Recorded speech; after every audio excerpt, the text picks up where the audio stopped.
5 বছর বয়সে বল পায়ে জাদু দেখাচ্ছে চাঁদপুরের মধ্যবর্তী উপজেলার ছোট এক শিশু সোহান। স্কুলে কেজি 1-এ পড়লেও মাঠে নামলেই সে হয়ে ওঠে খুদে লিওনেল মেসি।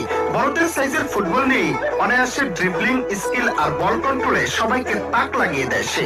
ফুটবলের এমন দুর্দান্ত যোগ এবং প্রাকৃতিক প্রতিভা দেখে এলাকাবাসী তাকে আদর করে ডাকে জুনিয়র মেসি। এলাকার ছেলে আমাদের গর্ব, আমাদের কাছে অনেক ভালো লাগে, গ্রামবাসীর অনেক ভালো লাগতেছে যে ওরকম খেলতেছে। তার ফুটবল খেলা অনেকই ভালো। তারপরে গিয়ে ওর আব্বু সকালবেলা ফজরের ঘুম থেকে উঠে নিয়ে রাস্তায় ট্রেনিং করায়।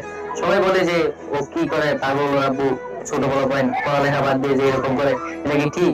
সোহান তার চেয়ে উচ্চমানের অনেক কিছু পারে। এখন আমরা সোহানকে চাই যেন সোহানকে ভালো একটা একাডেমিতে বা ভালো উচ্চ মঞ্চে, বাংলাদেশের উচ্চ মঞ্চে নিয়ে যেতে পারে, সেই প্রত্যাশা করি। সোহানের ফুটবল জীবনে